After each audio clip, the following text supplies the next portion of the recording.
Welcome all. Today we're going to discuss the recent 2020 elections in the United States with the professor August Nimtz. He's a professor of political science and African studies at the University of Minnesota. Thanks, professor, for accepting this interview with me. I'd like to start, first of all, your thoughts about this unique campaigning process between Trump and Biden, and how do you evaluate what should we get from this process for both the United States and for the world? Well, first, thanks for wanting to have this discussion with me. No, it's always a pleasure to talk to young activists in various parts of the world and to communicate and to share our political experiences with each other. Yes, this campaign is thankfully this campaign is almost over. It will be over in a few days on Tuesday. U.S. politics is typical or quintessential bourgeois politics. Karl Marx and Frederick Engels were always struck by how much the political process here in the United States was so much wrapped up with and involves money, a lot of money. More money is being spent on this campaign than on any campaign in history. And but it's quintessential bourgeois politics. Lots of money, more money once again is being spent on this than any other campaign in history. We will see how consequential it is after the election. I'm not convinced that this is the most important election in recent history. Certainly not in all U.S. history. The most important presidential elections were in 1860 with the election of Abraham Lincoln, and in 1864 with the re-election of Abraham Lincoln, and perhaps next in 1868 with the elections that took place that year. Those were far more important than these elections. So we'll see after the elections who wins. We can analyze the data to see who voted, who didn't vote it, and we'll be in a better position to determine the significance of the elections. So I'll let that serve by way of introduction. One thing we should talk about is a concept that I've invented. As far as I know, it's original, and it's called voting fetishism. And voting fetishism is a concept I've formulated based upon my reading of Marx and Engels and Lenin and what they had to say and what they wrote about the electoral process. But that's something we can come back and talk about. Okay, yeah, we can definitely talk that a little bit later in this discussion. As you said, some news articles and some mainstream media resources are trying to persuade the citizens, that's also the followers of this election, that this is the most important election in the United States. Probably referring to Trump's political experience while in the office. And from the point of a Marxist individual living in the United States and a Marxist activist, Marxist revolutionary activist in the United States, how do you evaluate this process? They always perceive Trump as the most criminal president ever seen in the history, and in return, I realize that Biden is Biden is supported against him, and is it really such a black and white process in between them, or are they similar in some aspects also? Well, they are first from our perspective, they are bourgeois. They are bourgeois politicians. They're capitalist politicians, both of them, and so that is of utmost importance. Of course, they have different styles, and those styles, in my opinion, are superficial. The essence is that both of them are capitalist politicians, and Trump, I argue, he's the most capitalist of all politicians. I'm sorry, of all United States presidents. There's never been a president of the United States who is as much a capitalist as is Donald Trump, and his behavior, which many people consider outrageous, in many ways is simply that of a capitalist. The narcissism, the focus on himself, his tendency to treat the office of the president as a business, as if it's his own personal business. Well, we shouldn't expect any more from a politician. But Biden is a career politician. He's a career bourgeois politician, and it's only in recent days have we learned about his tendency, like all bourgeois politicians, to want to use his office to make money, to make profits for himself and his family. He's a millionaire. He didn't begin as a millionaire, as a politician, but the longer he has stayed in office, he's become a millionaire. And while he was vice president for Barack Obama, during that administration, we are just learning how he was able to use the office of the vice president to be able to cook up business deals for his son in China. And that is not getting a lot of news coverage.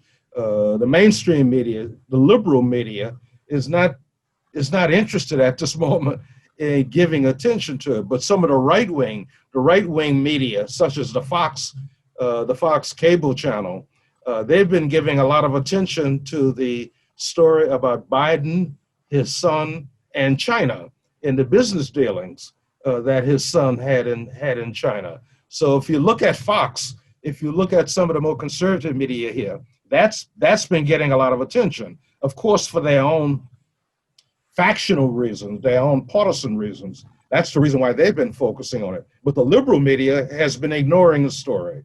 But we shouldn't be surprised. Biden, again, is a career bourgeois politician. And the fact that he uses his office, tried to use his office to make money for his family, that's in a long time tradition amongst bourgeois politicians. Again, the difference is that Trump is he's an authentic capitalist. He comes from the capitalist world. That makes him unique amongst U.S. presidents. But both of them serve the interests of the capitalist class. So that's my overall view. We can get into particulars if you want, but for Marxists, that's something that we shouldn't forget, that these are two bourgeois politicians who serve the interests of the capitalist class. Actually, this last sentence is very important for us to continue, I guess. And when we realize that, when we accept that, as you said, those are both capitalist and representing the interests of bourgeoisie. And my next question will be, like, what should Americans do in this elections, according to you? Like, what I mean that we also know that in the United States, many people don't prefer to vote, and do they search for alternatives, or are they conscious about those people, those candidates, mostly Republicans and Democrats, are represented by bourgeois, and are they conscious about their class character, or what's happening in the United States in terms of voting preferences? Like, what do you offer? What do you suggest for Americans? Of course, when we talk about Americans, just as when we talk about the Turkish people, we must always make a distinction between the bourgeoisie and the working class. Just as in Turkey, we can't just talk about the Turkish people. There's the bourgeoisie, and then there's the working class in Turkey. And that's the same here in the United States. We must talk about the bourgeoisie and the working class. And in the United States, we have a problem that goes back for many, many decades, for more than a century. The United States is the only advanced capitalist country where the working class does not have its own political party. I'll say that again, because sometimes people are surprised to realize that. The United States is the only advanced capitalist country where the working class does not have its own political party. And therein is the problem that you're raising about who do you vote for?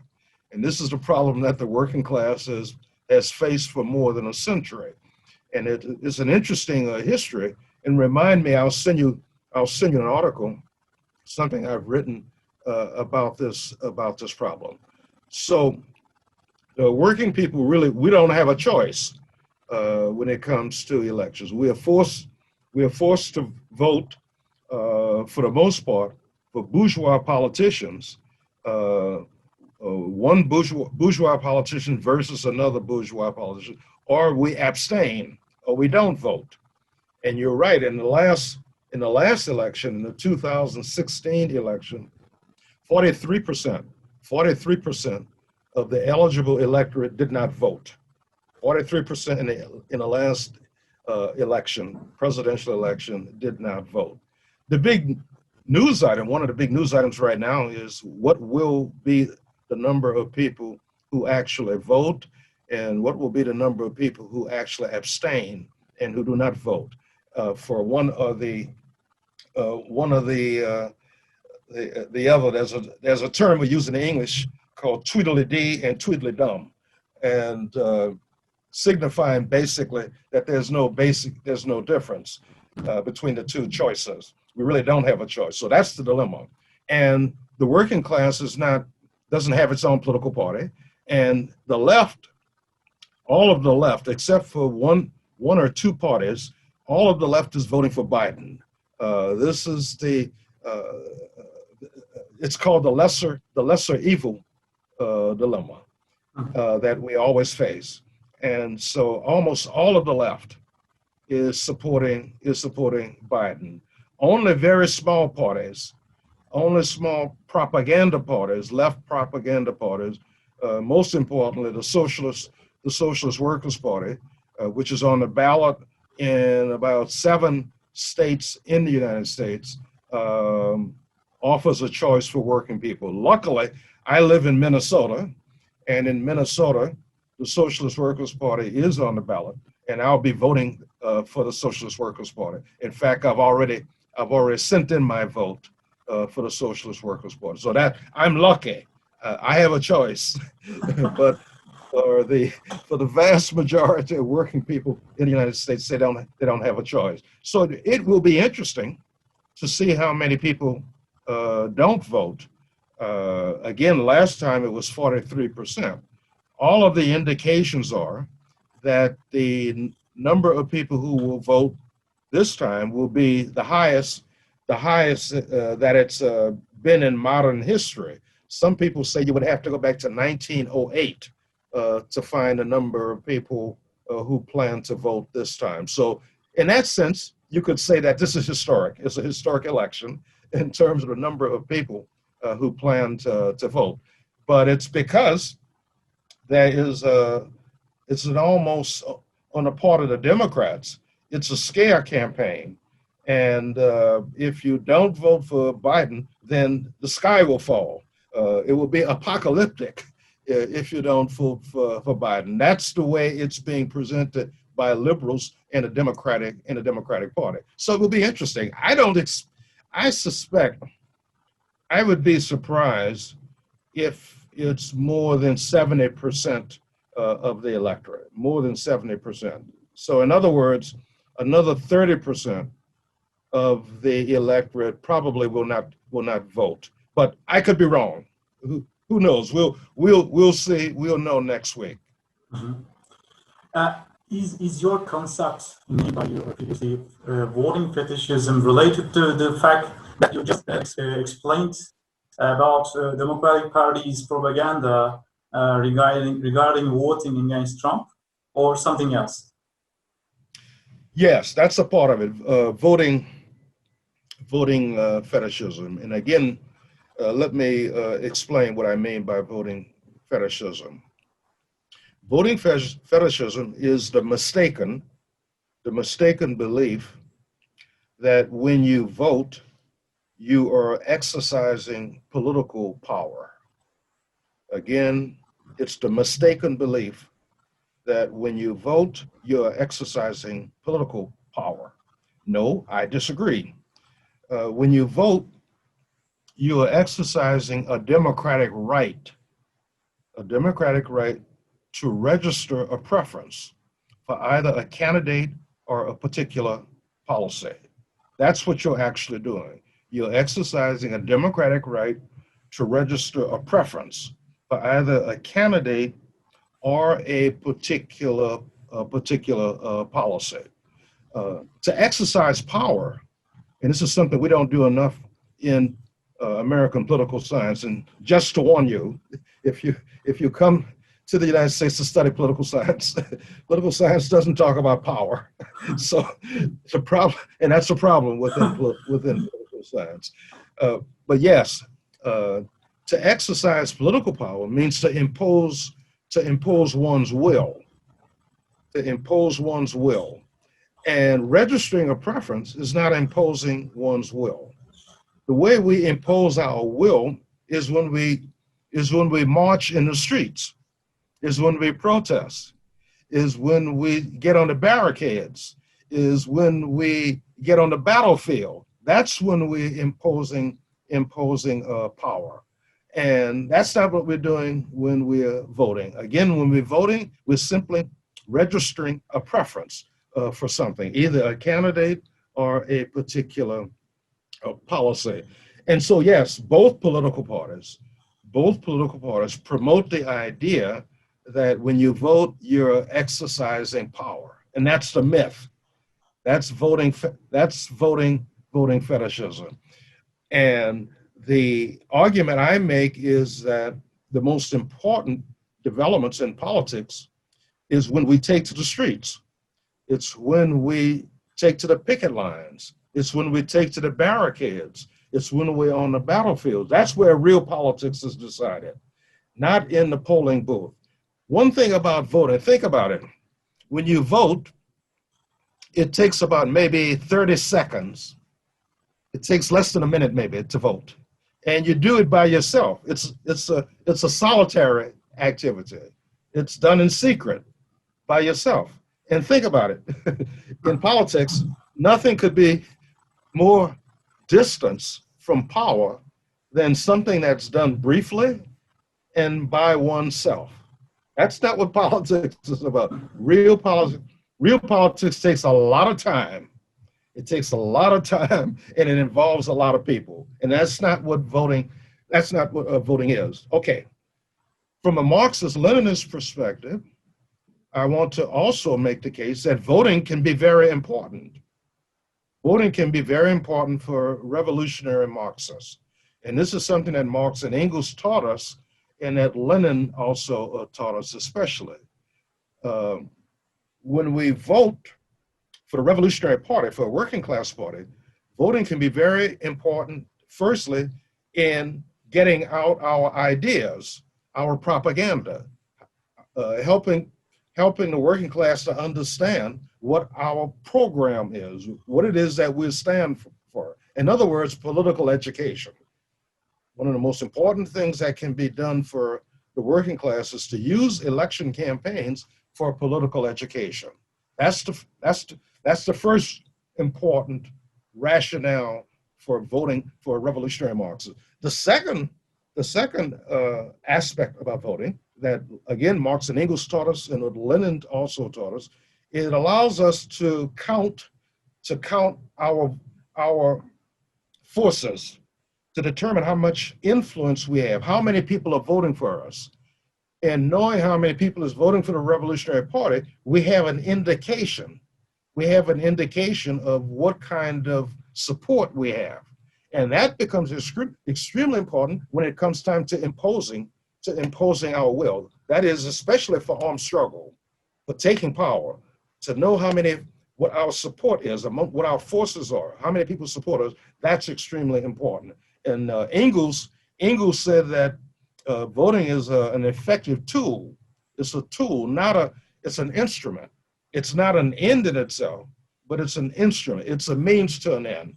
And in bourgeois politics, we are taught to believe that voting is an end in itself, and especially the reformists, amongst reformist socialists. And that's the history of reformism, of the social democrats, going back to the beginning of the 20th century, especially at the time of the First World War. So yes, most of the left in the United States are advocates of bourgeois socialism or social democracy, and who subscribe to the notion that when we vote, somehow we're exercising power. No, that's not what we're doing.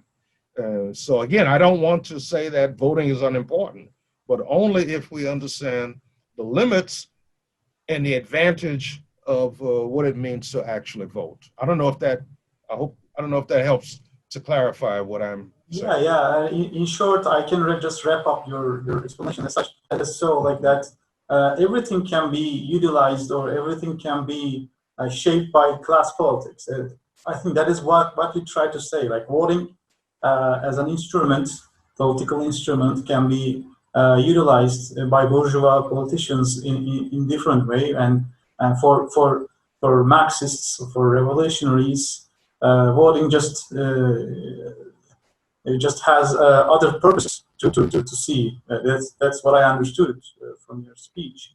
And you talked about some other some other leftist groups in the United States. Like, do you mean like you just pointed Bernie Sanders and others when you name social democrats and or bourgeois socialists, or do you mean other groups in the United States? Well, yes, there are bourgeois socialists, and I'm using a term from the Communist Manifesto. In part three of the Communist Manifesto, Marx and Engels define the different types of socialism. And one kind of socialism they define they call bourgeois socialism. That's what Bernie Sanders is. Bernie Sanders is a bourgeois socialist, and his party, the Democratic Socialists of America, the DSA, is largely a bourgeois socialist party, or sometimes we call it, in other settings, a social democrats, or reformist socialists. And most of the left in the United States, that's what most of the left is, bourgeois socialists or social democrats. There's only a very small number of groups, a tiny number of groups, who I would call revolutionary socialists. And one of them is the Socialist Workers' Party, which was founded in 1939, but it traces its history back to the Bolsheviks. It sees itself as the American wing of the Bolshevik Party. And as you know, the Bolsheviks were born in 1903, 1904. But the Socialist Workers' Party is a small party. It's a propaganda party, and it has its base in the working class, as far as I know, and I could be wrong, but it's the only party amongst revolutionary socialists that actually is rooted, has its base within the working class. That's its orientation toward the working class. And I can send you. I'll send you afterwards. Remind me, and I'll send you some of the literature in its campaign, what it's doing in election, how it's using the election, and you will be able to contrast a revolutionary socialist campaign with a bourgeois socialist campaign. Almost all of the left is supporting Biden. There is a split. There's a debate within the Democratic Socialists of America. Within the Democratic Socialists of America, a minority of them disagree with voting for Biden. I don't know the actual numbers and the percentage and so on, but there is a debate, and a number of people have been interviewing me. I've been getting requests for interviews to talk about Lenin's positions on the phenomenon of the lesser of two evils. What should revolutionary socialists do with regard to the lesser of two evils dilemma? And so that's an ongoing debate amongst a small minority of socialists in the United States. Finally, I'm wondering, you talked about the attitudes of Bernie Sanders and Democratic Socialists of America. In general, you just criticized, and you rightfully criticized their choice, their political choice. And on the other hand, you already discussed that there are many people probably not going to vote for neither of the candidates. And you also mentioned about, including Socialist Workers' Party, there are some few revolutionary Marxist organizations just following another route in terms of class politics.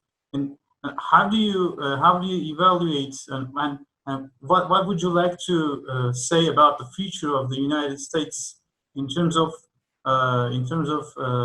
class politics, and also in terms of politics of oppressed, as we witness from Turkey, both due to pandemic, there are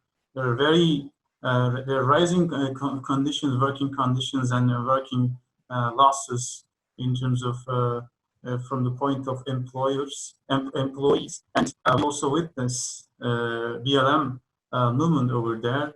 And what would you like to say about those things, those movements, and those the attitudes, the right attitudes should be developed by the Marxists? Well, as you know, as Marxists, we have to begin with the objective conditions, the world in which we live. And as you also know, and I'm sure the situation in Turkey is even more difficult for the working class at this moment, given the pandemic and the impact that the pandemic is having on the worldwide capitalist economic system. It's really taking a toll on the working class. And in other words, many parts of the world are experiencing, as we speak, economic crisis conditions, depression conditions, where the economies are in a tailspin in South Africa, in India, as we speak. And as a Marxist, of course, we must always think internationally. We don't think about one particular country. We don't think about just the United States. We have to see the United States as a part of the world. The working class in the United States is a part of the international working class. And so that's the starting point. That's my beginning of framework in trying to answer your question. So the worldwide capitalist crisis is on the horizon. No one can predict when it will come, and the intensity, and the scale of it. But all indications are that the world capitalist system is entering a historic crisis, another Great Depression. That means then that our class, the working class, we will take the brunt of this crisis. That's one side of it. The other side of it, it will force working people to have to make choices. It will politicize people. And in a deep economic crisis, as you know, history has shown, when that crisis begins, the working class begins to look for solutions. And the deeper that crisis, the more likely are the working class to begin looking for radical solutions. But as you know, and as history has taught us, there can be solutions on the left and solutions on the right. Radical solutions on the left and radical solutions on the right, which means that those of us in the working class, we need to prepare for that. Our task is to prepare for that. That's the task that for revolutionary Marxists to be prepared. There's something that Lenin said about 1901, and maybe Lenin's most important insight. Lenin said in 1901, if a revolutionary party is not organized before revolutionary conditions, it's too late. It's too late to try to organize. If you're not organized before the proverbial shit hits the fan, it's too late. We should call all revolutionaries to get organized, not to be late. Not to be late, because we are in such a condition in worldwide, I guess. You have to try to organize in the middle of the revolutionary conditions is too late. And very sadly, that's what Rosa Luxemburg discovered. That's one of the tragedies. One of the tragedies of revolutionary socialism was the case of Rosa Luxemburg. Luxemburg disagreed with Lenin. She didn't think you needed a revolutionary party until the conditions actually happened. And Lenin said, no, you have to be prepared ahead of time. So that's my big answer to your big question. About what do we do? What is to be done? What's to be done to get organized? Under the red flag. Yeah. Under the red flag, and that's our your question is a big question. It's an important question, but it's the question of questions. And the only way I can answer it is to go back to the insight of Lenin. Our task is to begin organizing, to be prepared, because when the shit hits the fan, it's too late. Okay. It's too late to have a revolutionary party in place. Okay. Thank you. Is that clear? Yeah, it's clear. It's clear, especially the ones watching this video interview from Turkey. They probably clearly understood what you meant, and it's so clear. Okay. Thank you very much for taking your time with us, for informing us about the recent developments in the United States in terms of. Thank you. It's my honor. It's my obligation. It's my revolutionary obligation. Oh, thanks.